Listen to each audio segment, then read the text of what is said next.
Welcome back to the Deep Dive. Today, we are unpacking a visual narrative that is one part high-stakes nature documentary and 2 parts sci-fi survival horror. That's a good way to put it. We're looking at the story of Dek, an alien predator who crash lands on a world charmingly known as Jenna, or as the rest of the galaxy calls it, the Death Planet.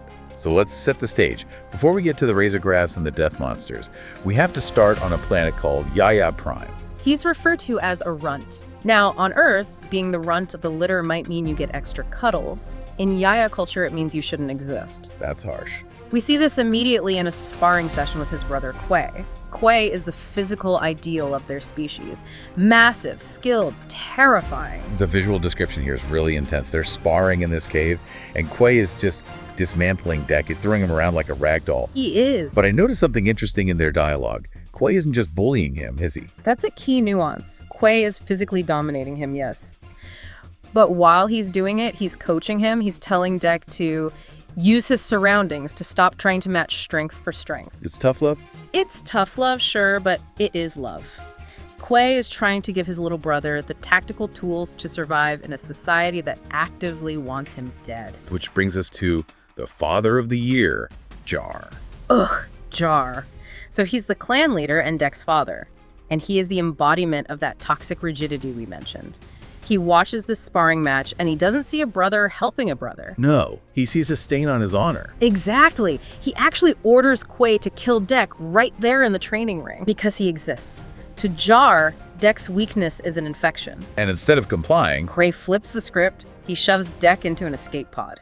this moment is so crucial for understanding Dek's psychology later, isn't it? Absolutely. Quay sacrifices himself. He takes on his father, the clan leader, in hand-to-hand combat just to buy Dek time to lunch.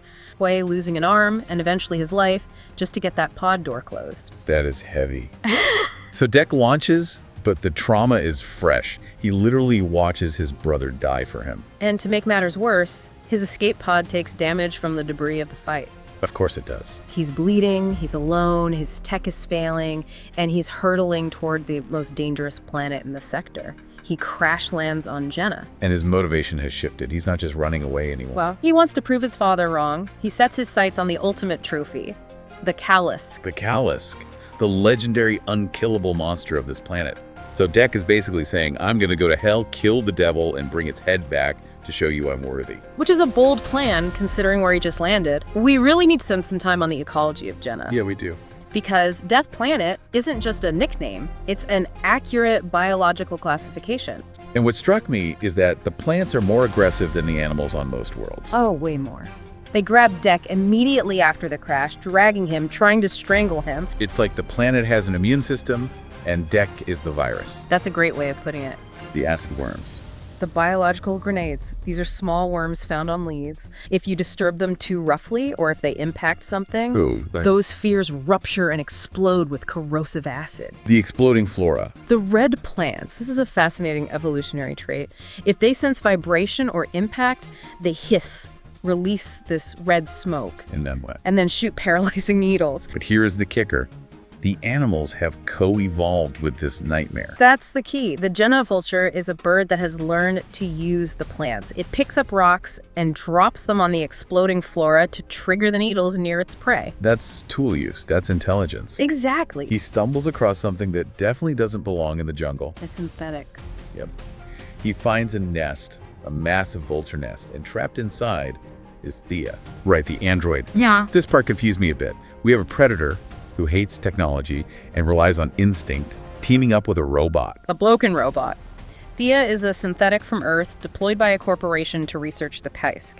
But when Dek finds her, she's been torn in half. She's missing her entire lower body, no legs, just a torso and a head dragging itself through the mud. Okay, so she's not exactly combat ready. No, but she has data. She knows where the Kaisk's den is, so she offers Dek a purely transactional deal. I guide you, you carry me. You carry me, like Right. piggyback. Literally, Dek ties her to his back like a piece of luggage. That image is absurd. You have this terrifying, masked alien hunter trudging through a lethal jungle with a legless, human-looking robot strapped to his back giving him directions.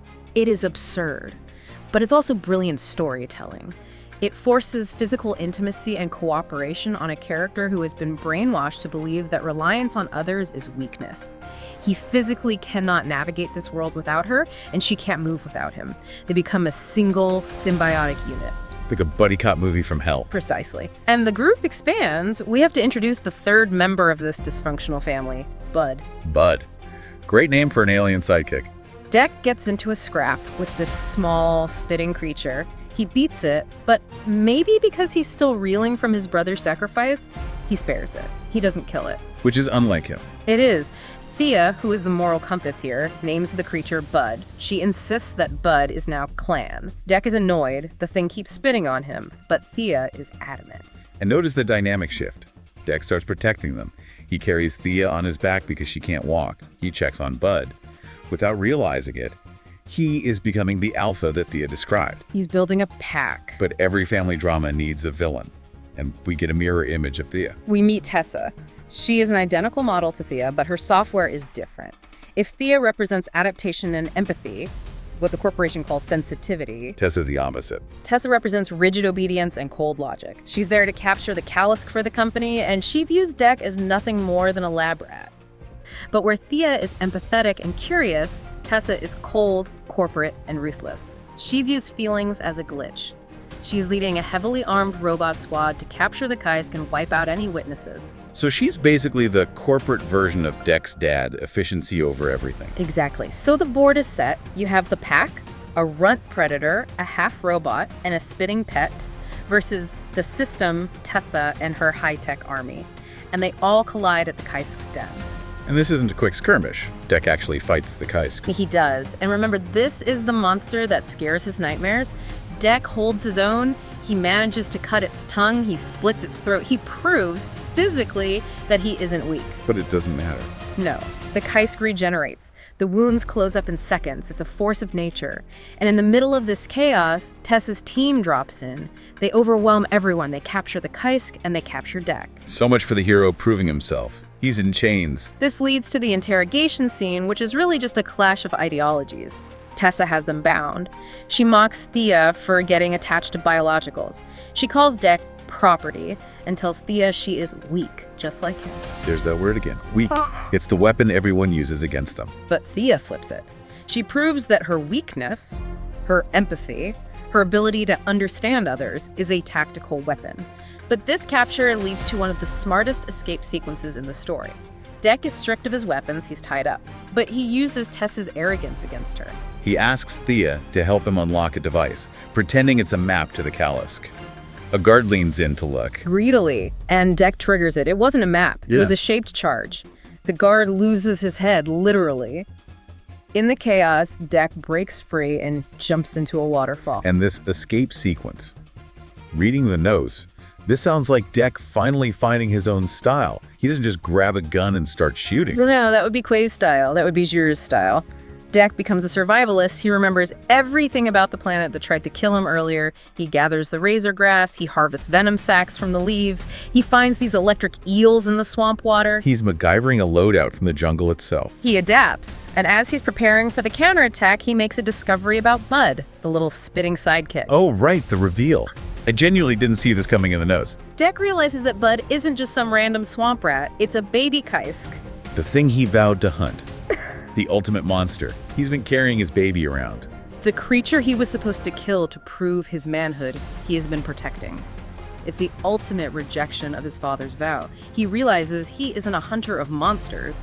He is a protector of the pack, even if the pack includes the monster. That is a massive pivot. So he goes back to the facility, not to kill the Kaisk, but to save its kid. Essentially, yes. He storms the place. Thea manages to reconnect with a pair of robotic legs. She's finally mobile again. And Dek unleashes nature. He's throwing electric eels at robots to short-circuit them. He's detonating the exploding cacti. It's absolute chaos. And it builds to the boss fight. Tessa. And she's not playing fair. She's piloting a massive mech suit. It's the ultimate symbol of rigid technological power.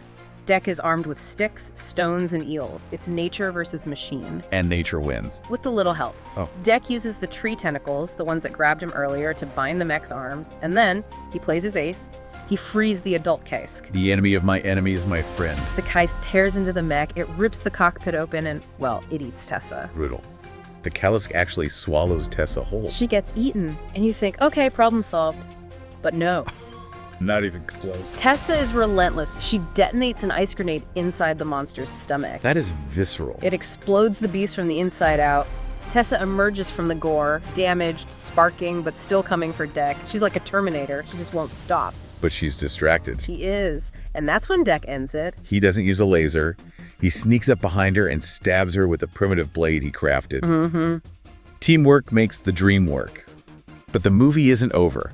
Deck has to go home. He returns to Yao Prime. His father, Jur, thinks he's dead. Deck walks in and throws Tessa's head at Jur's feet. Jur refuses to accept it. He looks at Deck and still sees a humiliation. He realizes that as long as Deck lives, his own authority is questioned. So he attacks. Father versus son. And Jur is powerful. The notes mention he has this transparency power. It's like a higher level of cloaking.